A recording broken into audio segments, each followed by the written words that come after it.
what is the meaning of the word Rama? Say, is the one who brings about Ramate, happiness, to Sarveshu Bhuteshu, for all beings, for everyone. What is it that gives happiness? There is only one thing that can give happiness to all of us. If rain comes, you cannot say everyone will be happy, isn't it? You are about to come out, or you are outside and you have come with the two-wheeler, left your car, you came by two-wheeler, you get stuck. The rain comes, what is your thought? Till I reach home, let it not rain. After I reach home, it can pour, it's okay. This is our thought. And there are people who are waiting for the rain, praying for it. Disease comes, one set of people. That's what I used to really wonder. In the hospitals, they have got just... Imagine no one has a disease. What will happen to all the doctors? Nurses, compounders, hospitals, all of them have to close down, no? Right. Theoretically, if you ask, any doctor, they will say, yeah, we all want, health and happiness of, all the people and all that. But imagine no one gets sick in the world. No sickness. What will happen to the doctors? They have to find some other job, no? Isn't it? Now, will he be happy? No. Whereas the person who is suffering the disease, he says what? Remember, nothing in this world, you can say, is giving happiness. Something that gives happiness to all equally all the time, without exception. What is it? That is Rama. See, Rama has,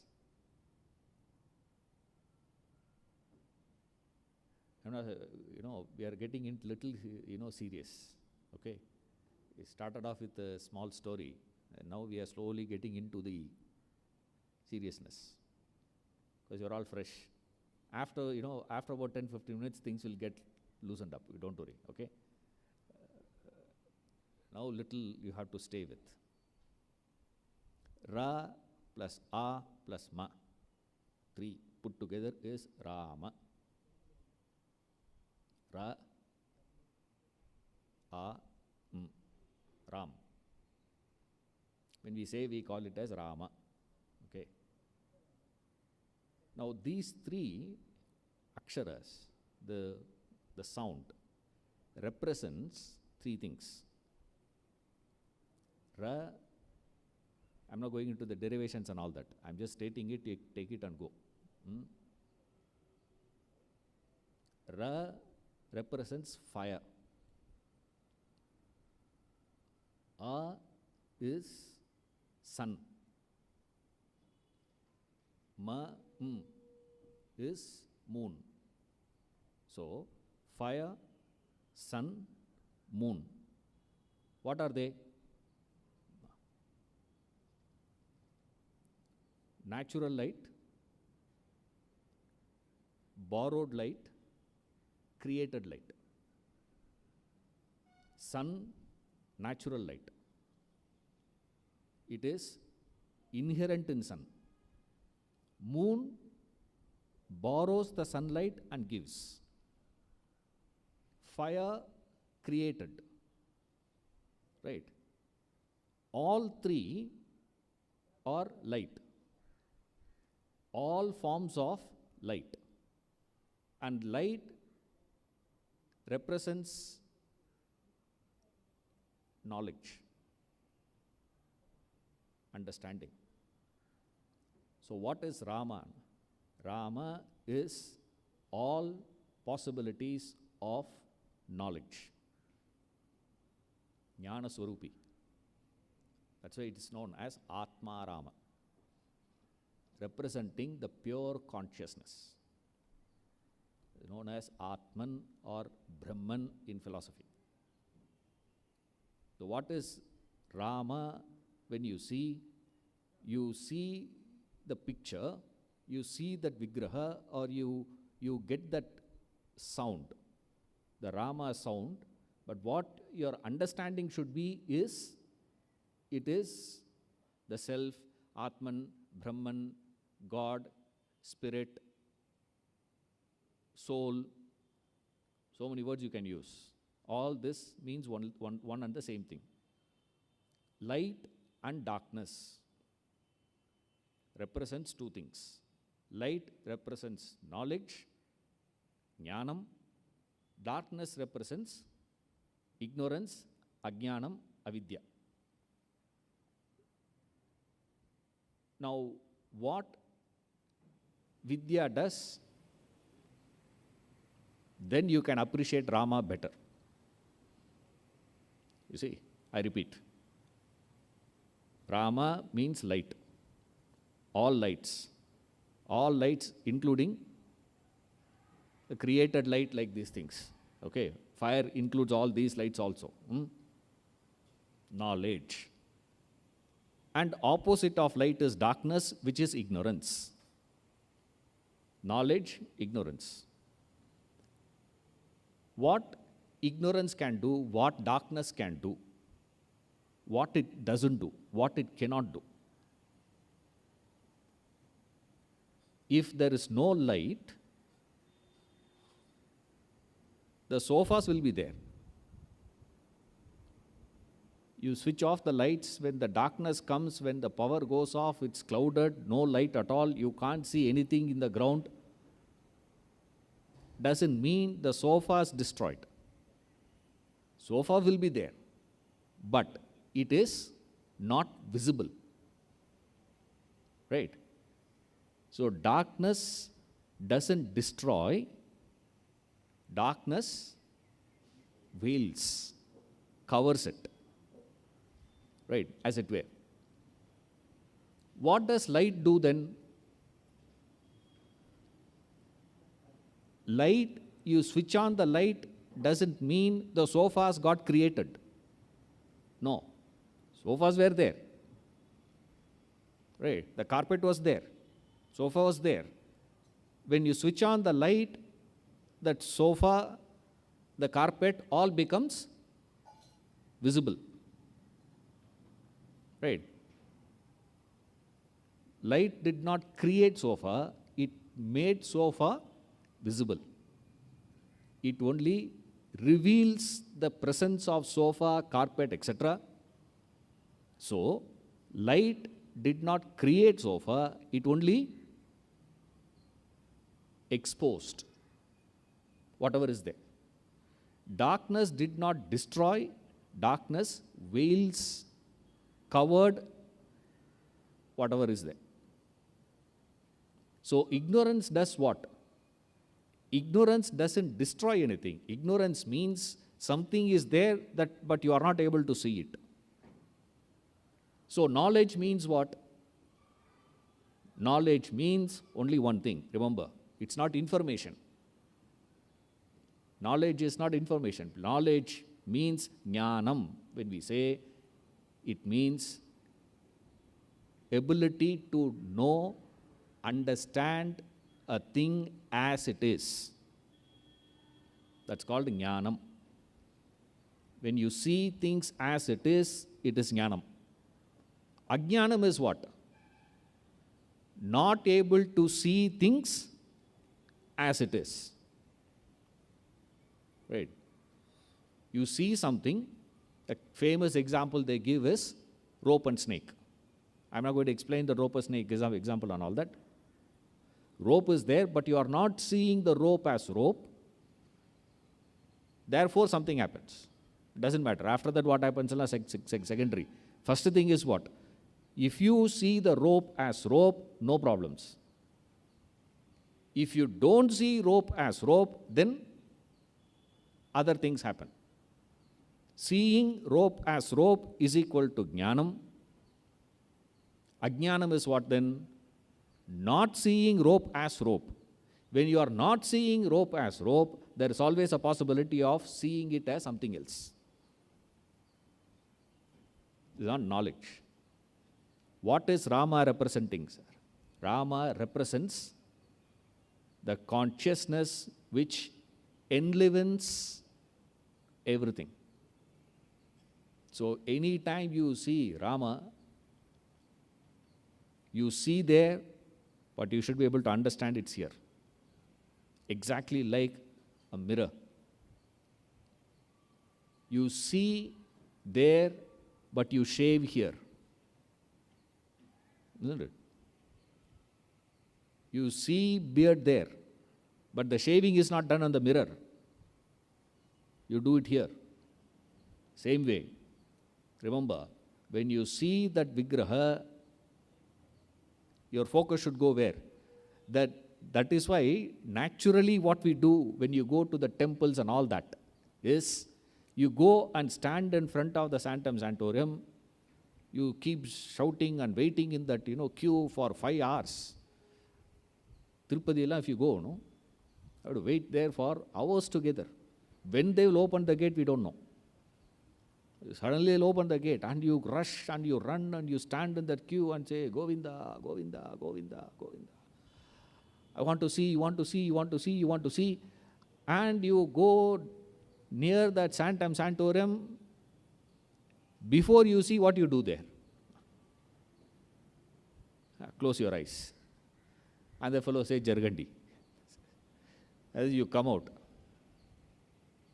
This is the secret of, success of Venkatachalamati.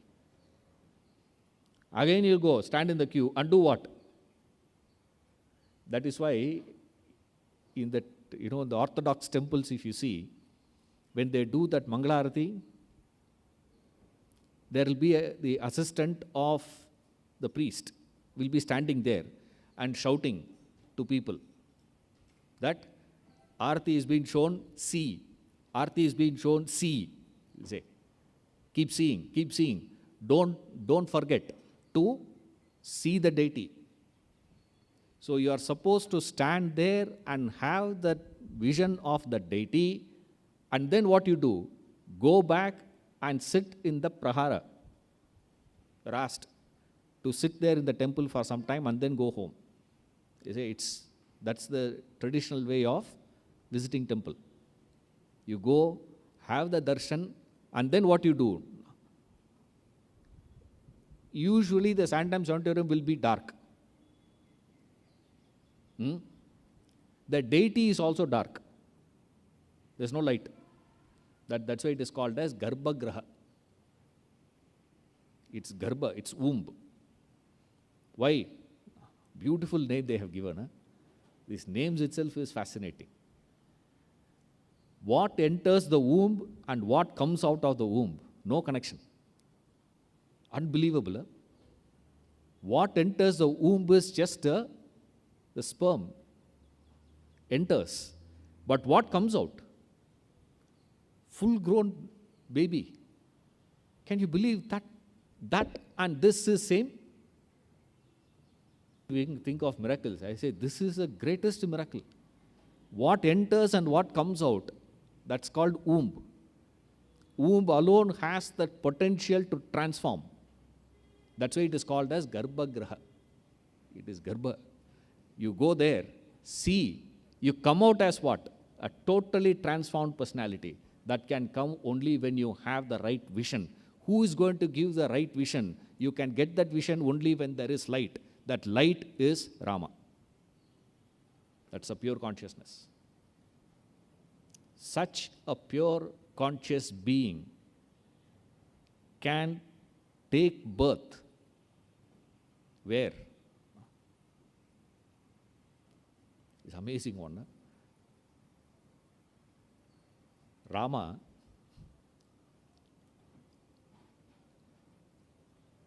who is the father of Rama? Huh? Father of Rama, Dasharatha. Mother of Rama? Huh? Kaushalya, correct. Who is the father of Krishna?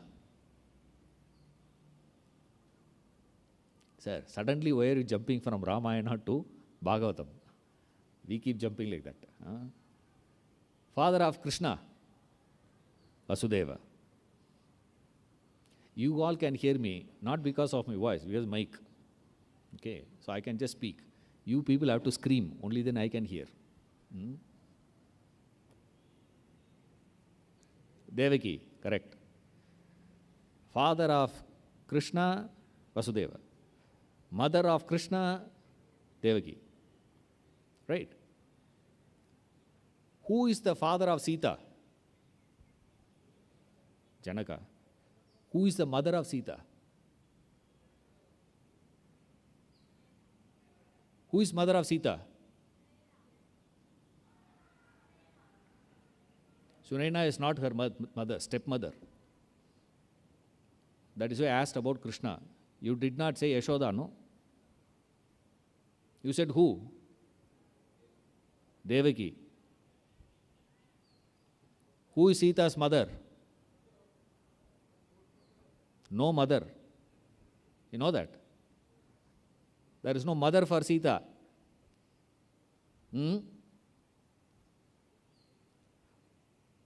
Who is the father of Rukmini? Most of you may not know. It's okay. It doesn't matter. I'll give Bhishma. Not the Bhishma Pitamaha. There's another Bhishma. Is there? He is the father. Who is mother of Rukmini? Who is mother of Rukmini? No mother. Sita, no mother. Rukmini, no mother. Now we have Andal. She has father, Periyalvar. Who is mother of Sita? Mother of Andal? No. Even when Vishnu takes an avatar, there is an association with the Garbha. Garbhavasa is there for even Vishnu. But for Mahalakshmi, there is no Garbhavasa. She will up. It's just a story, I tell you. All three are three different stories, no connection. It's not same author. Totally different authors, totally different period itself. Treta Yuga, Dwapara Yuga, Kali Yuga. Yuga itself is different for all three. But in all three, they said, Mahalakshmi, when she took avatar as Sita, no mother. As Rukmini, no mother. As Andal, no mother. I'm leaving it to you to interpret. But that observation itself is something fascinating. Whereas Vishnu has our, association. Garbha association. So when I was thinking of garbhagriha, it occurred to me. It's fascinating one to see. This Rama can be born only to a person like Dasharatha in a city, Ayodhya. He cannot be born anywhere. You cannot perform Putra Kamesh Yaga and expect Rama to be born. It will not happen. Only when Dasharatha performs, who is Dasharatha? The man who has complete dominion in all directions. That is why it is Ratha means, his chariot. His chariot has free entry all 10 directions. His suzerainty is over all 10 directions. Complete control he has. 8 up and down, 10. You may be wondering, what is that, 10 directions? 8 directions, Up and down is plus 2, 8 plus 2, 10. All the 10 directions, complete control. And he is wedded to the 3 consorts, queens. You see, the gunas. They serve him. when such a person were to be existing in the city of Ayodhya. Ayodhya means no yuddha, no conflict. A land of no wars, no conflicts. There was never been an attempt ever to capture Ayodhya in the past. Right? From this Ikshvaku onwards, when they start the thing, never there has been a fight there. A land of no conflicts. There you have the opportunity to have a person like Rama to be born. And the way Valmiki has painted the picture of Rama character is, see, when you are reading a text like Ramayana, you should be very careful, or any text for that matter. You will have the freedom to interpret, reinterpret it, rewrite it, all the freedom you can afford to have, keeping in mind what is the uddesha of, in the name of I have the freedom to have interpretations. You can interpret. What of it to Rama? He is gone already. You can interpret it the way you want. What of it to him? And Rama has not appointed Ishwaran as his spokesperson to come to you people and justify all his actions. In fact, Valmiki has not appointed anyone. Rama has not appointed anyone. He doesn't care. You guys interpret the way you want. And remember, like sometimes back, sometime when I say I'm talking about, about 20 years back. 20 years back. 20 years back means obviously I must have been young. Right? Even I look young, but still, I was much more, So that man was, very, very elderly person he was. So obviously he's, almost like, he would definitely look at me as his grandson. Can't be even son actually. That elderly person he was. So he came and said, hey, I said, it doesn't matter, my dear, how you address me. It doesn't matter to me. But remember, it matters to you. You see, how you see that Vigraha doesn't make any difference to the... He said, granite or saligrama? That is the doubt of this fellow. There are other people who go there and see that same and say, what an intricate work, Beautiful it is.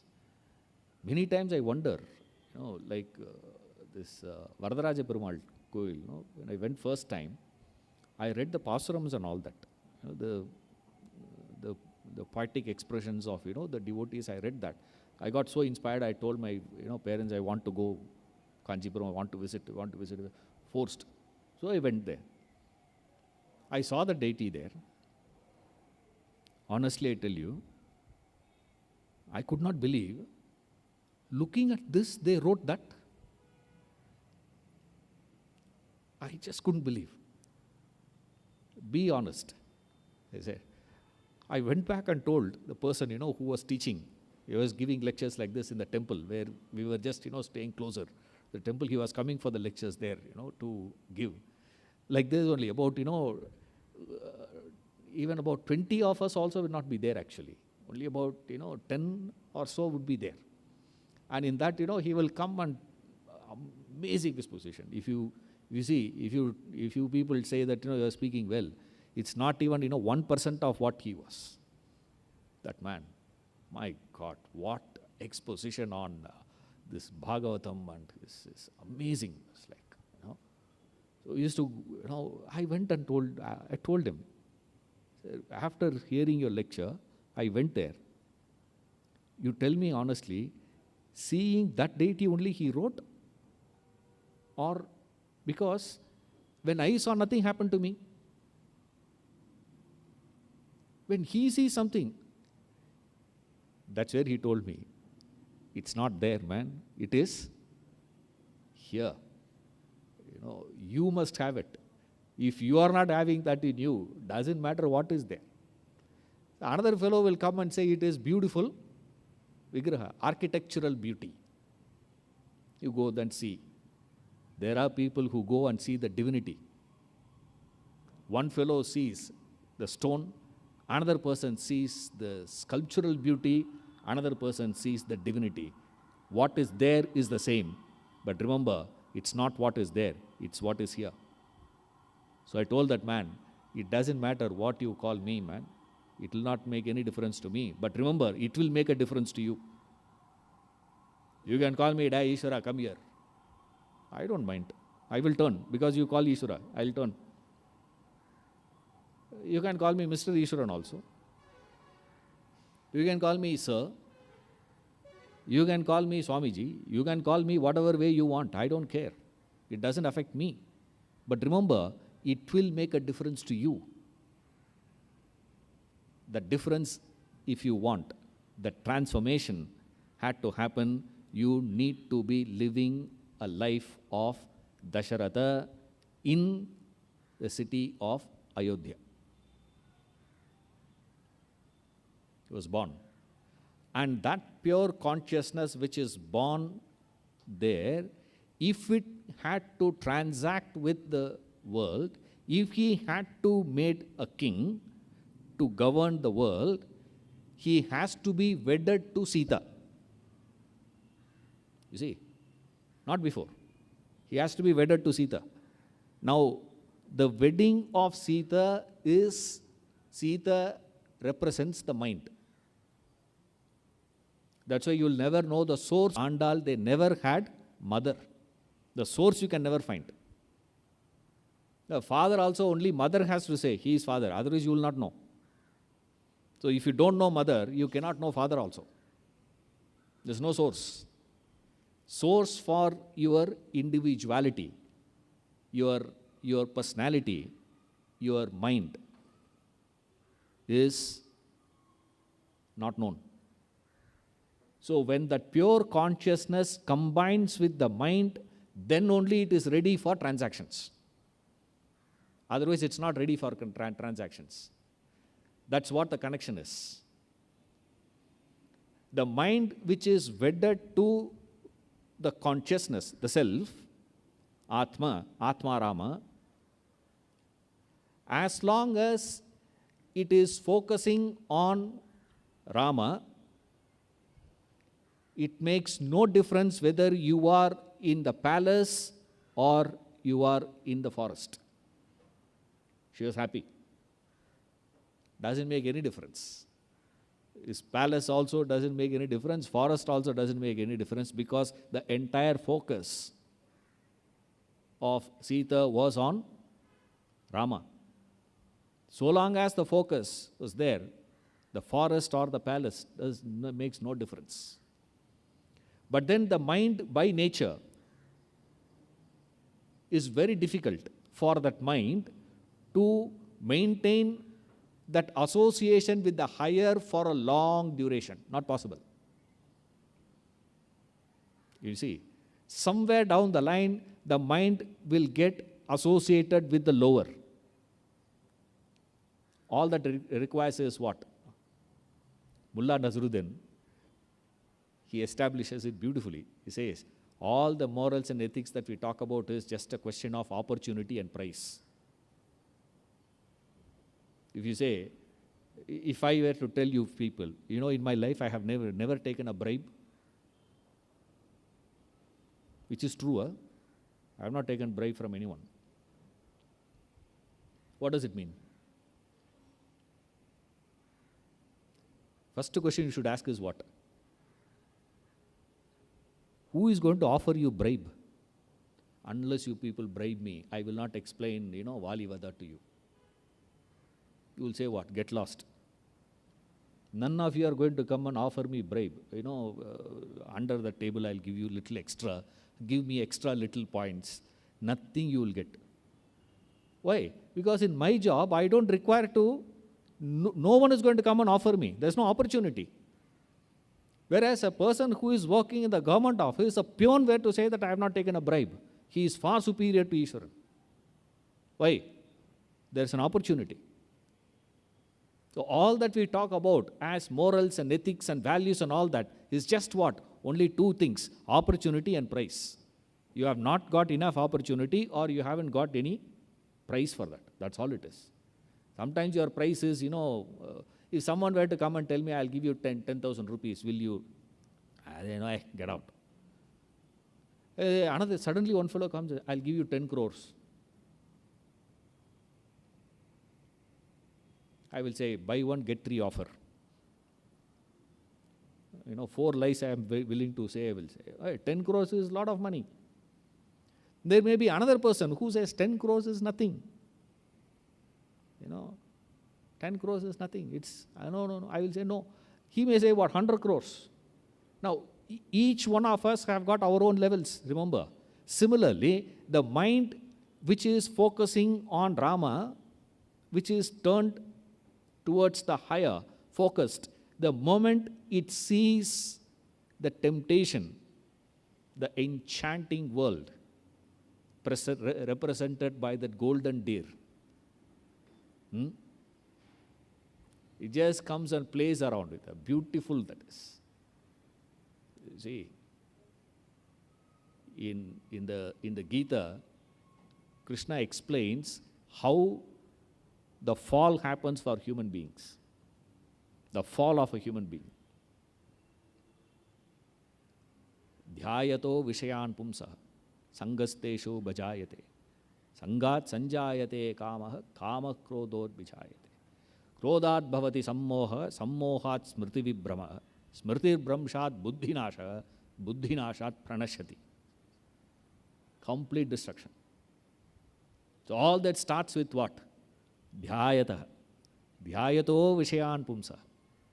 Now what the whole thing happens?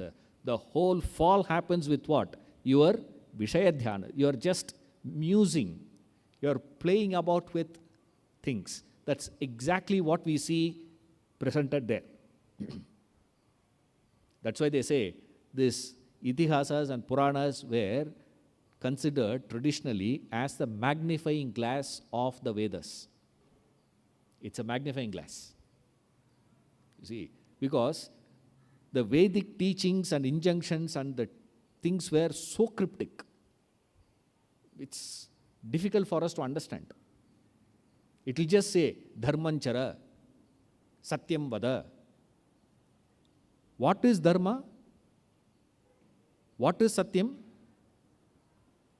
Veda will not explain. Remember. That's why the scriptures were classified in different sections. The first one is like the order of the Lord. Prabhu Samhita is known as. The Prabhu, the Lord, the boss will give instruction. He will get into the car and say, take the car. The driver cannot ask him, where are you going? Why are you going? When will you come back? He can't ask all those things. What is he supposed to do? If you have a driver, he can't ask all those things. He has to say what? Yes, sir. Sit in the car. Go. Why you are going? He can't ask. That's called the Vedas. Then you have the Smritis. These texts were like Suhrit Samhita. Suhrit means friend. How a friend will give you, teach you, guide you. You see, sometimes you will see friends speaking the language of affection. Sometimes the friend will speak the language of gross. Like if my friend calls me, first statement of him is what? Idiot, what are you doing? I can't expect him, respected sir, Hari Om, pranams, none of those things. First word of his is what? Idiot. That's why I never allowed any one of my friends come anywhere near Bangalore vicinity. I will come to Chennai and meet you fellows, none of you land here. Because I have certain, we We maintain certain, standard here. Imagine one fellow walks in and said, "Hey, the word die I'm using is a very, ordinary. They use much better words. We have. That won't work. There's a Suhrit Samhita. That's the Gita and all those texts. The Smriti Granthas which speak that language of a friend. Then we have this Puranas and Itihasas is there treated as Kanta Samhita. Kanta means wife.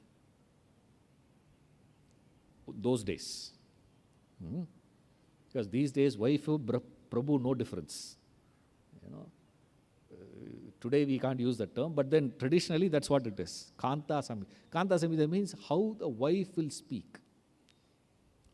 If she wants something, what she will do. As soon as the man comes, first thing she will do. Looking so tired, would you like to have coffee? Tea? Horlicks? The fellow will say buttermilk. Okay, I'll get you buttermilk. You'll get buttermilk. It's not chill. Wait. Let's go and get the 2 ice cubes and put there and then say, give that. No salt. And he say, it's paining. I'll massage. He'll do some massage. He'll do all these things. And then she will say, what? Next month, okay? Vacation. What vacation? Is that? And then suddenly she will give one hug and she will give one kiss and this and that. All this, masalas they have to add and finally say, shall we go to my parents' house? Vacation. His parents, they will not ask all that. Parents' place, can we go? Yeah, let's go. Hapada. Prabhu will speak like what? Next month, this date to this date, booked, take off. I can't take off, resign. No option. Friend will start giving logic and reason and explanation. Wife will speak that language. This Puranas, the stories, Itihasas is like wife speaking. So obviously there will be what? Add these 2 points what I told you. It's a magnifying glass. Also it is Kanta Samhita. So you'll always find there is X amount of exaggeration. Remember that. When you're reading these texts, you should be very clear there will be some exaggeration. Without exaggeration, you cannot explain certain ideas. That is why they will say, when you are reading in this portion, like, when Rama got married to Sita, he was just about 14. About 15, 16 maybe. 14 he completed another 1 year. 15, 16 he was. Around that time. 15, 16. 14 education over. Then he comes out 1 year, he goes around and all these things. And then Vishwamitra comes. And then he goes along with Vishwamitra for a period. And then he goes and meets this. So he must be around 16 years old.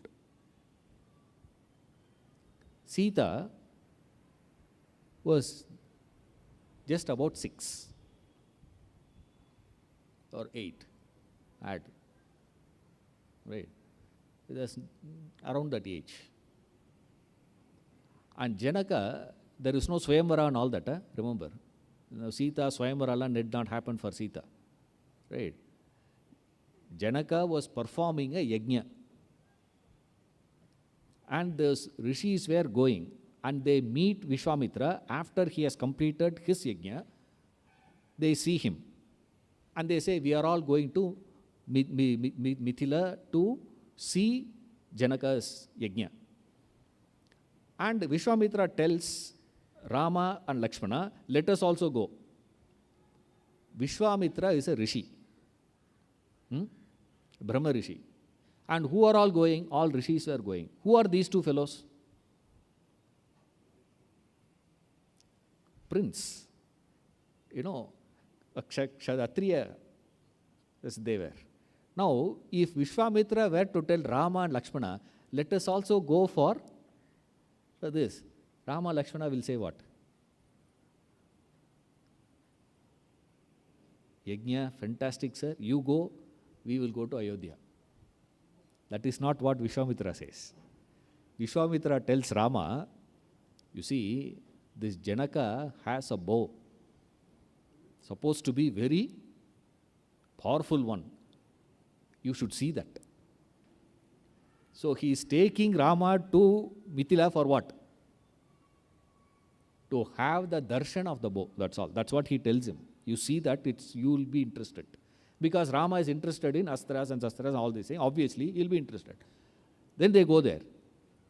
And he introduces Rama and Lakshmana to Janaka, Vishwamitra, explaining to him, and all the introductions are all is over. And then Vishwamitra tells Janaka why he has brought Rama. He has brought Rama because Rama was interested to see. That's not what actually happened. Rama didn't even knew the existence of the bow. He is the one who, now he says to Janaka, they want to see your, Dhanus. Can you show them? And when a Rishi like Vishwamitra asks, does he have an option? Doesn't have an option. He says, yeah, obviously I can show. And he gives instruction. And the bow comes. How it comes now? 5,000 fellows were pulling the trolley and brings the bow. That bow was given to him, to Janaka, as a gift by Shiva, Lord Shiva. My gift to you. And it needs what now? 5,000 fellows to pull it. It appears sometimes back. These girls, keep playing with the throw ball. They are playing throw ball. When a throw ball was played, one day Sita threw the ball and the other girl could not catch it. It ran and went under that Dhanusu, where they have kept the box. No, it was under that. And all these people said, you only threw, no, it's your responsibility to go and bring it. And Sita said, okay, I'll go and get it. She goes and she just pulls that with her left hand, takes the ball and goes. What? Pulling, going.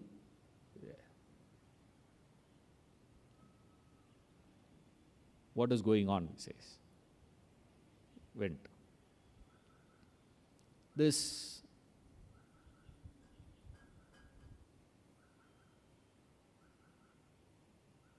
Janaka comes next day for puja. He saw that is moved. Yes, who moved it? And it's not possible for one person to move, obviously. There has to be a group. Is there anyone came? They said, no one came.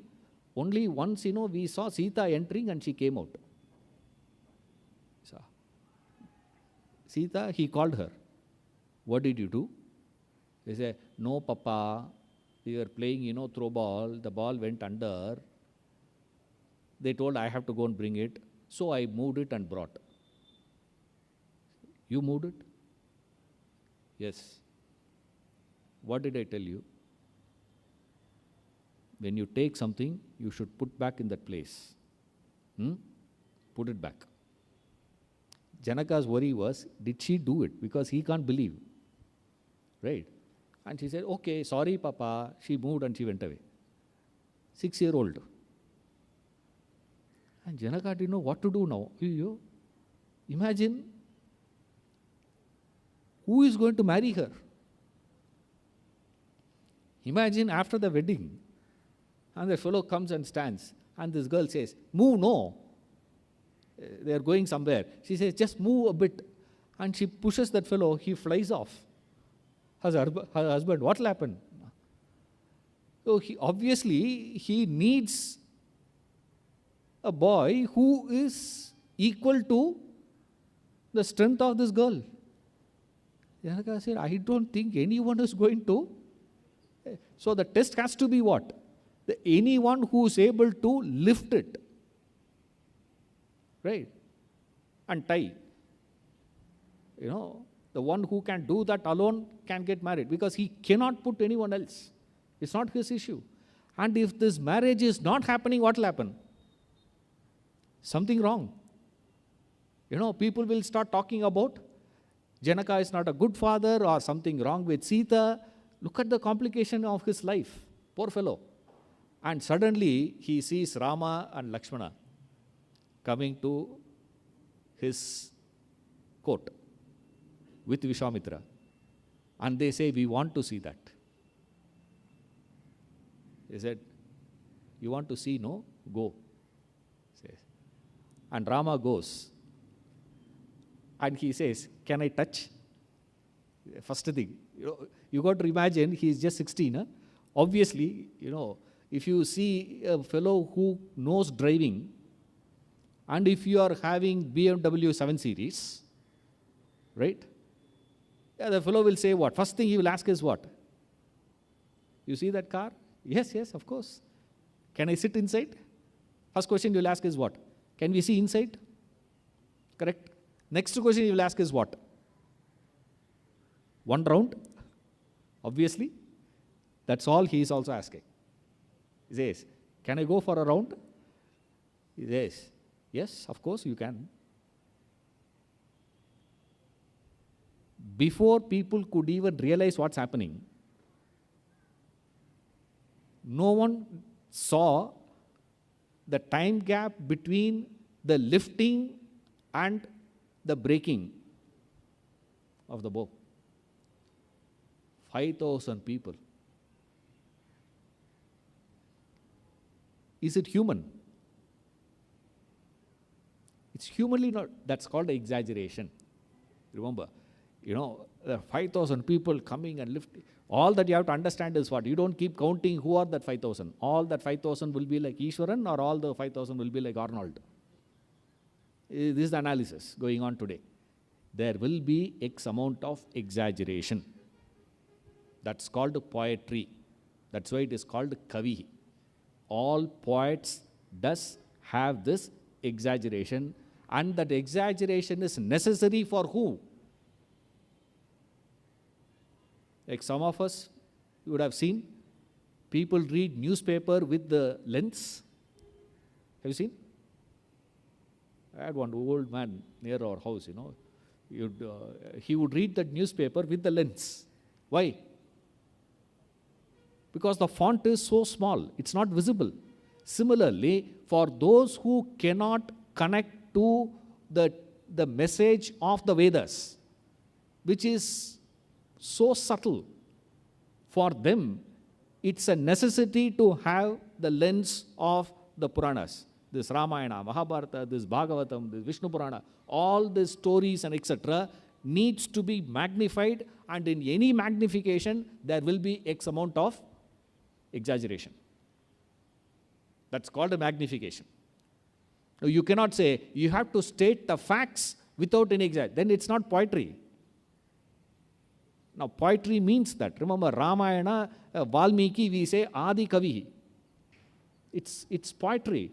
Poetry will have. Now, it's your business to understand where you have to take the message and where you have to. I still remember all of you are still folding the thought flow. I don't think I have lost. Huh? The golden deer. The presentation of the golden deer is what now? The body, his skin is made of this, it is studded with the diamonds, and the ears are made up of this, that is made up of this is made up of this. That way you can never have a deer. It's not possible. But then, it is presented there. What are they trying to represent it? Is the golden deer is just the enchantment of the world. So long as Sita was focusing there on Rama, no problems. The moment her focus shifted from Rama to the deer, she lost Rama. And the loss did not happen just like that. Dhyayato Vishayan Pumsa. Just playing around. The idea. Going round and round. You just playing. Then she said what? She got attached to that deer. Sangastesho bhajayate. Then that sangha, that association, that attachment developed a desire in her. Sangat sanjayate kamaha. Then what happened? She asked Rama to go. If you see carefully the entire episode of Ramayana, up to this point, Rama was so rational, very calculated. He would not lose, he doesn't get emotional and all these things. And Lakshmana is presented as a personality who is highly emotional. He doesn't think. Suddenly, at this point onwards, if you see in the story of Ramayana, the role reverse happens. Rama becomes emotional, irrational. Lakshmana becomes very rational, very logical. He says, can't you see? It's the Maya. It is not real. Can't you see that? She says what? Nothing doing. I will. I want it. And the moment you say that what? Prapanna parijataya totra vetraika panaya jnana mudraya krishnaya Geetamritatuve namaha. Yes. What is Krishna? Krishna is standing, is that Gita Dhyana. Krishna is standing as what now? In one hand, Krishna is carrying a stick to mind the cattle. On the other hand, he is showing Jnana Mudra. One hand he is having a stick, another hand is Jnana Mudra he is showing. Now you can use Krishna either way you want. You can use Krishna, that conscious, and associate yourself with the thumb, which is the consciousness. Thereby, you get a circle, you become complete personality. That's the symbol of it. That's the symbol of Jnana Mudra. This index finger is your ego. That's why you point out. You see? So anytime you point out things, it is ego. Right? You are different from me. And this ego is associated with the three fingers. The thumb is standing out. And the beauty is, the thumb is the most important aspect of all your fingers. If the thumb goes, the functionality of the other fingers becomes difficult. Whereas, if any other finger goes, you can still use your hand, at least to eat. Finger goes, you can still use your hand, at least to eat. Otherwise it's very difficult. So that's why thumb is very important one. The most, it's very difficult. So that's why thumb is very important one. The most important dimension of your personality is the consciousness, which is, or the three gunas, sattva, rajas, tamas, anything you want. Waking, dream, deep sleep. You do whatever you want. That's up to your understanding of the scriptures. But the thing is, as long as it is associated, there is no completeness to your life.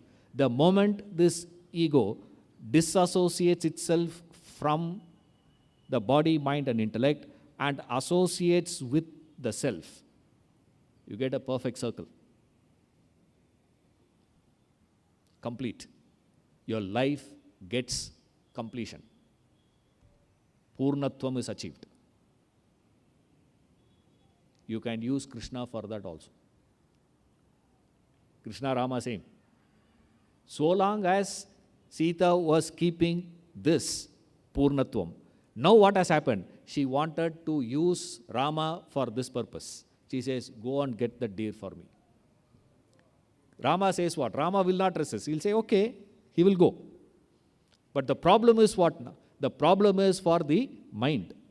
Sita is the one who suffers. The jiva is the one who suffers. The moment she lost, then Lakshmana was there to protect. Lakshmana represents the Shastra, scripture. That's why even though in Valmiki Ramayana we don't have this Lakshman Rekha story. You know that? Valmiki Ramayana is not there. Tulsi Ramayana is not there. Most of the things are not, in the Telugu version of Adhyatma Ramayana is where it comes. Ananda Ramayana, I think. Yeah, correct. Is there. So it's not there actually, but it's very interesting that story is. He draws a line and says, don't cross. You have lost it, but have some line. Like we ask, you have to have a capping. This is what Warren Buffett says. If Lakshmana says no, you will not listen. Warren Buffett says no, you will listen. That's what we are today. What is the problem? He was asked, why is it many people were not able to make money in stock market? How is it that you are able to make it? He said, the problem with all the fellows in stock market, we have an expert, stock market expert here. Correct, huh? Huh? If any one of you have, you can ask him. He'll help you. Right. And then don't come back to me. Huh? Fellow. He says, the problem with people is what? They don't give a capping. Once the profit booking has happened to this, sell it. The moment it goes up, they will say what? No, we wait for more. We wait for more. We wait for more. Patal, it drops. That's how they give beautiful example of how wealth comes and how wealth goes. They say, wealth comes exactly like how people assemble for a drama. Evening you have music, no? Right? Today evening try to come little earlier. Huh? Don't miss it. Sunday, I don't know who is singing, but Sunday today. So you stand out and see, people will come, trickles, little by little they'll come, in groups they'll come. 5 fellows, 10 fellows, 15 fellows, all these things. When the concert gets over, how everybody leaves? They don't leave in groups. They leave in chunk. The whole thing will get out. That's what they say. How wealth comes. Wealth comes like this, little by little. But leaves, stock market crashes, damal. Why you are not making? Draw a line, man. Cap it. You got to have a capping. We don't have capping. You cross the line. The moment you cross the line, what happens? You are captured by the demon, the 10-headed demon, Ravana. The 10-headed demon, Ravana, is exactly opposite of Dasharatha. Dasharatha well controlled. This fellow is what? He is a captive of the 10 senses. The 5 jnanendriyas and 5 karmendriyas. Eyes, ears, nose, tongue, skin. Jnanendriya. Karmendriya, hands, feet, speech, organ of evacuation, organ of procreation. This is the karmendriyas. You become a captive of those jnanendriyas and karmendriyas. Captures and takes you away. Sita, realizing her mistake, right? She was taken to Lanka, and Lanka is what now? Lanka is a perfect country where any one of us would love to get a citizenship. Why? Morning, women were drunk. Men drinking is one. Men getting drunk is another. Men getting drunk in the morning is really bad.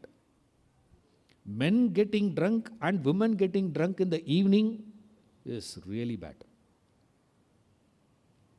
Women getting drunk in the morning means what? No one works in Lanka. It's a perfect socialist country. Nobody has to work.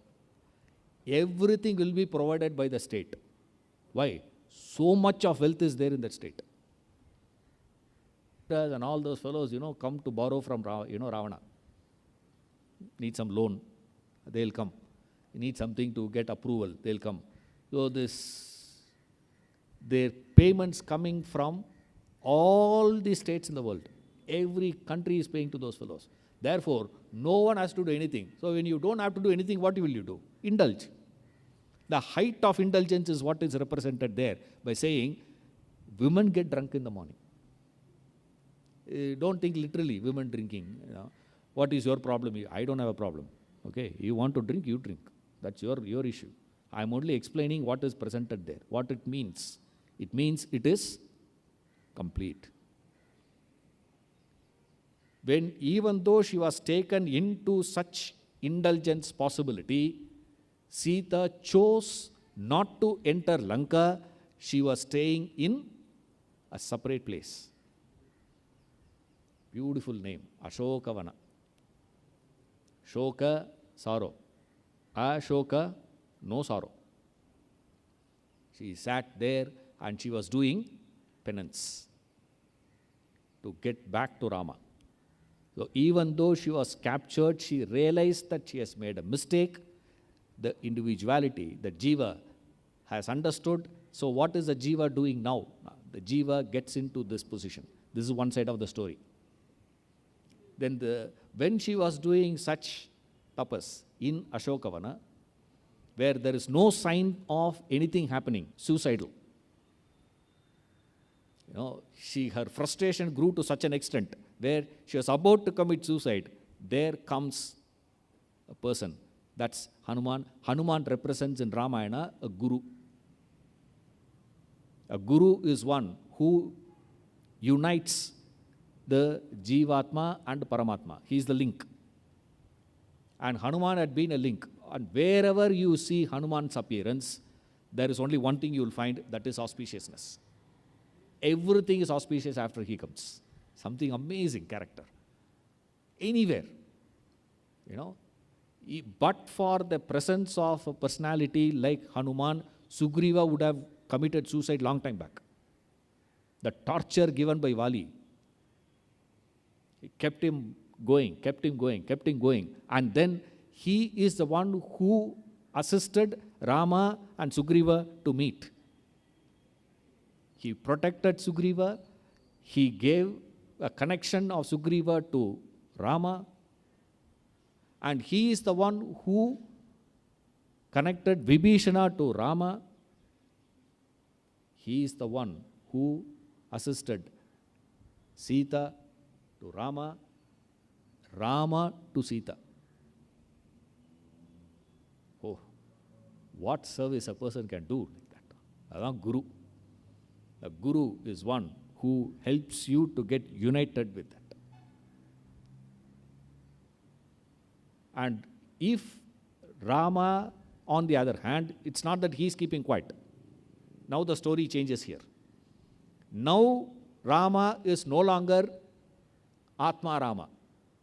Now human Rama. No more Atma Rama. He becomes Sita Rama. Crying and, loss of, Sita crying and lamenting and this and that. And he says, somehow I have to get it, what to do. And finally, she was directed to go and join with Sugriva. He joins with Sugriva. And there, he realizes that entire Kishkinda was under the suzerainty of Vali. Who is Vali? Vali is the lust. The elder brother of Sugriva. Griva means reign, control. Sugriva means well-controlled. From well-controlled, the entire monkey force means the thought force, remember. That's why Vedanta, we never had a problem when, Darwin said, we are all evolutes of monkeys. Because Vedanta has been saying for 10,000 years, our mind is a monkey. And this fellow comes and says, your body also monkey. We say, so what? It's okay. Yes. We never had a problem. That's why Vedanta never has a problem with science developing and all that. We say, let it grow. Because finally they have to say the same thing. So we said, mind is monkey. What is mind? Thoughts. What is a monkey, sir? Monkey has 3 problems. Astira, Chanchala, Sabala. You see, this Astira, Chanchala and Chabala. Astira means unsteady. Chanchala means wavering. Chapala, weakness. It has all three. And it is that entire monkey force, entire thought force is under the clutches of Vali. Who is Vali, sir? Lusty. Lust and greed. So first thing Rama had to do is what? If he has to unite with Sita, for that union, now Sita becomes what now? Now Sita becomes Atma, Rama becomes human now. Individual. Okay? That story will keep flipping like that. You have to read accordingly. Now what he has to do first? He has to win over the lust and greed. To win over the lust and greed, how do you handle lust? If you attack directly, you will lose the battle. That is why Vali is supposed to have had a boon. That anyone who comes in front of him, he will get 50% of their strength. Cheat. But that's what it is. You see. So, if you have to attack that lust, that desire, if you want to get over the weakness of yours, say for example, I have a weakness of drinking. I want to, quit that habit of drinking. What to do first? Don't say, I'm not going to drink. Don't say. First thing you need to do is what? Indirectly you have to go. Don't go direct. First clip that associated things. And then come the other side. That is why Rama had to hide and kill. Even though in Valmiki Ramayana, there is no direct reference. We are having that Rama was hiding behind a tree. It's not there in Valmiki Ramayana. You see, it's not there. Well, I can't go into those details and all that. All the details, now you people read it out and or ask those who have read. Now I can't do all that. In 2 days, I can't do all these things. Now I had to finish. Right. So I'm just giving you the philosophical message of Ramayana. That's all it is. Vali is lust. Lust cannot be attacked direct. Therefore, Rama has to attack Vali indirect. And then he hands over the reign to the well-controlled Sugriva. Then what happens? The whole control comes to Rama. He collects that monkey forces, meaning the thought force. Remember, the entire thought force of yours gets collected. Once you have done this, you find nature will start assisting you. After you have mastered, after you have dropped your lust, greed, etc., you find nature supporting your effort. That is where even that Samudra Raja who gives way to Rama, instead of the stones drowning, it starts floating. Nature is supporting. Fascinating it is. Nature will support your effort. And you will find efforts coming from all sorts of places. Unheard of. Suddenly Agastya will come and teach you. Suddenly Indra will come and give you his. Suddenly Garuda will appear. Suddenly this will come. Suddenly that will come. From nowhere you will start getting the supports, provided you are consistent with your effort. Thus, when you do, you will have the final encounter of Ravana and kill that Ravana, kill that ego, kill that individuality. Now, once you have destroyed that individuality, still what will be the case, sir? Rasavarjam rasopyasya param drishtva nivartate, says. That rasa will be there. Everything is gone for all practical purpose. But then that rasa is there. Rasa means, essence, they say. Essence, is like the garlic. You had garlic. Imagine you chop garlic with your hands, squeeze it and put the cooking and all is done. Wash your hands. For next to 2 days you will smell your hands, you will have the garlic smell. There's no garlic in the hand, but the smell is remaining, no? Rasavarjam rasopyasya, he says in the Gita. Yes, rasavarjam rasopyasya, param drishtva nivartate. Even that rasa will be there, that rasa also should go. That rasa's destruction, the residual should be destroyed. The residual destruction is what? Agni Pravesha of Sita. With that Agni Pravesha of Sita, what happens now? Even that rasa is gone. Complete purification happens. That completely purified mind unites with Rama. Then there is a possibility of Rama Rajya. And if you see carefully, according to the story, Rama lived for 11,000 years. But entire Ramayana, if you read, in that 11,000 years, only 14 years he has been to the forest. Percentage wise, if you see, what is the percentage now? 0.1, 1%. 0.1% of his life, this man had spent in the forest. Such a big fuss you people make about it. You see, it's so interesting to see that. Hey, it doesn't make any difference here. So insignificant it is. Then there is a long period. The story is completed there, and then what happened in Rama's life? No record of all that. After this Pattabhisheka, after that, what is that? Nothing else.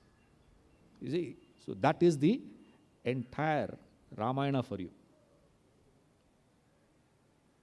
So this is the tradition we have, that we don't believe that we have completed the study of any text.